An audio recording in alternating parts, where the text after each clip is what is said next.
జయతిమదుగా శ్రీకంఠ మహాముదముతి మృత్యుంజయేశ్వరాయ నమః. ఈరోజు నాగభైరవ గురూజీ ఆవేదన చెప్తున్నాను వినండి.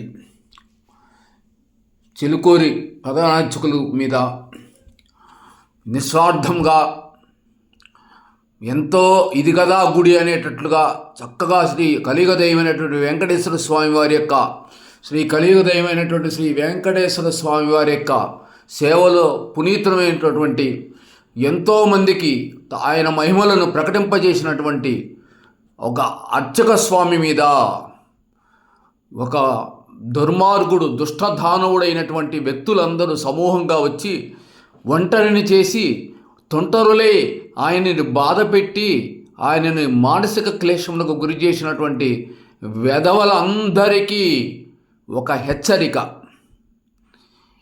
మీరు చేసినటువంటి ఈ పాపము తాత్కాలికముగా మీకు ఆనందము కలిగి ఉండవచ్చు, కానీ దీర్ఘకాలంలో మీరు సాక్షాత్ ఆ కలియుగ దైవమైనటువంటి శ్రీ వెంకటేశ్వర స్వామి, శ్రీనాథ సోదరీభూత శోభితైనటువంటి అమ్మవారు, అయ్యవార్ల యొక్క ఆ కోపానికి మీరు తప్పకుండా గురి కావాల్సిందే. ఇది మా శాపము. ఒక సద్బ్రాహ్మణుడు, అందులోనూ ధర్మము తెలిసిన వ్యక్తి, అన్ని కులాలను మతాలను గౌరవించినటువంటి వ్యక్తులు, మరియు వారి గుడిలోకి అందరినీ సమానంగా చూసేటటువంటి ఒక గొప్ప మానవతావాది, దైవం అందరివాడు అని సత్యాన్ని నిరూపించినటువంటి వాడు అయినటువంటి ఒక గొప్పవారైనటువంటి ఒక ఆచార్యులను ఇలా బాధ పెట్టడం సబబేనా? అరే మూర్ఖులారా, ఇది మీకు తాత్కాలిక విజయం మాత్రమే. ఇలా రాష్ట్రంలో, ఆంధ్ర రాష్ట్రం అని కాదు, తెలంగాణ రాష్ట్రం అని కాదు, ప్రతి రాష్ట్రంలో ఇలాంటి కార్యక్రమాలు ఎక్కువగా ఈ మధ్య జరుగుతున్నాయి. ఏమో కలి ప్రవేశించడం వల్ల ఇంత మానవుడి బుద్ధి ఇంత నీచానికి దిగజారుతుందేమోనని నాకు అనుమానంగా ఉంది. అయినా సరే మీ అందరూ తెలుసుకోవాల్సిన హెచ్చరిక, సాక్షాత్తు నారాయణుడు పాపము పెరిగినప్పుడల్లా దశావతారం ఎత్తాడు. ఇప్పుడు 11వ అవతారం ఎత్తాల్సి వస్తుంది. ఆ 10వ అవతారమే ఇంకా రాలేదు, కానీ స్వామివారు వెంకటేశ్వర స్వామి రూపంలో మిమ్మల్ని శిక్షించక తప్పదు. మీరందరూ శిక్షార్హులే. ఎందుకంటే ఒక వ్యక్తిని ఒంటరిని చేసి అలా బాధ పెట్టడం ఎంత తప్పు. ఆయన తప్పు లేకుండా ఆయన్ని అవమానించడం ఎంత తప్పు. ఏమిరా నీకు ఏమన్నా పెద్ద శాస్త్రం తెలుసునా? నువ్వు ఆయన్ని ఏదో రకరకాల ప్రశ్నలు వేస్తున్నావు. నీకు తెలిసిన శాస్త్రం ఏమాటిది, ఏ పాటిది? నీకు ఒక ప్రైవేట్ సైన్యము, సాక్షాత్తు కలియుగదైవమైనటువంటి ఆ వెంకటేశ్వర స్వామి ఆయన తన సైన్యాన్ని వదిలితే నువ్వెక్కడుంటావు? వీరభద్రుడై పోలీస్ అధికారులు నీ దగ్గరకు వస్తే నువ్వేం చేయగలుగుతావు? శనిదేవుడి అంశతో ఉన్నటువంటి జడ్జిలందరూ నీకు, న్యాయవాదులందరూ నీకు వ్యతిరేకమైనప్పుడు నువ్వేం చేయగలుగుతావు? రాజ్యాన్ని పరిపాలిస్తున్న మహారాజు అయినటువంటి సాక్షాత్ పరమేశ్వరుడు స్వరూపమైనటువంటి రాజులైనటువంటి తెలంగాణ ముఖ్యమంత్రి తలుచుకుంటే నువ్వేమవుతావురా? ఒక బ్రాహ్మణుణ్ణి బాధ పెట్టి నువ్వు సంతోషపడేది ఏమిటా? ఒక మహాభక్తుణ్ణి, వెంకటేశ్వర స్వామి వారి మహాభక్తుణ్ణి, సమాజంలో ఉన్న మనుషులందరూ ఒకటే, అన్ని మతాల సారం ఒకటే, ఇక్కడికి ఎక్కడా కూడా డబ్బుతో పని లేదు భగవంతుడి దర్శనానికని ఆయన చేసిన సేవలు ఎంత గొప్పవి. అటువంటి మహానుభావుడిని నువ్వు ఇంతగా కించపరుస్తావా? అరే మ్లేచ్చుడా, అరే వెధవా, నీకు ఇక అమ్మవారు అయ్యవారి మాట చెబుతున్నాను విను.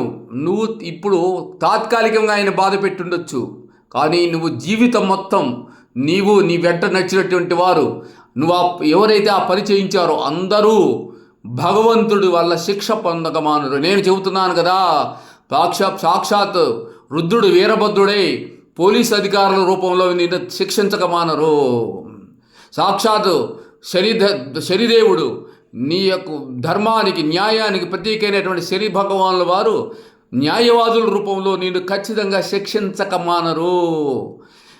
చండముండ నిశుంభాలను ఖండించినట్టు అమ్మవారు నీ పాపాలను అలానే ఖండించకమానరు.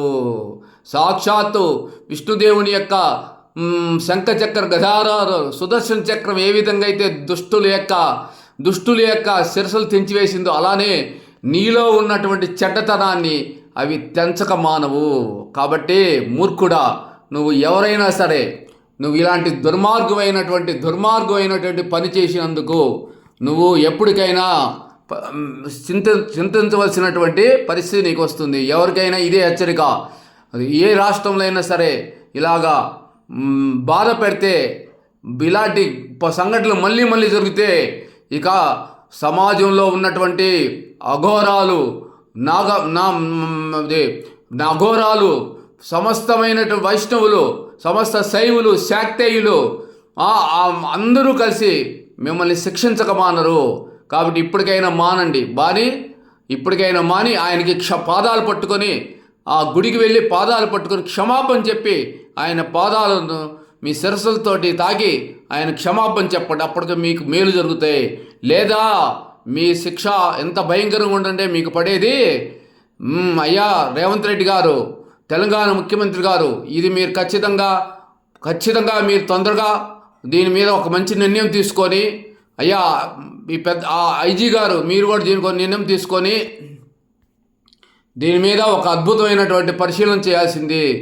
అది అలానే హైకోర్టులో న్యాయవాదులందరూ కూడా వాడికి వ్యతిరేకంగా వాదించి అందరూ కూడా మీడియా సోదరులు ఎవరైనా సరే అందరూ కూడా ఆ చిలుకూరు బాలాజీ వెంకటేశ్వర స్వామి యొక్క మహత్యంలో ఆయన యొక్క కరుణాకటాక్ష పొందడం కోసం మనం అందరం కలిసి ఆ ప్రధాన ఆచార్యుల వారి కుటుంబానికి మరియు ఆ దేవాలయం యొక్క మహిమను ఇంకా ముందుకు తీసుకెళ్ళడానికి ప్రయత్నిద్దాం. ఈ జయ త్రిమూర్తి శ్రీకంఠ సంపూర్ణ అనుగ్రహ ప్రాప్తిరస్తు.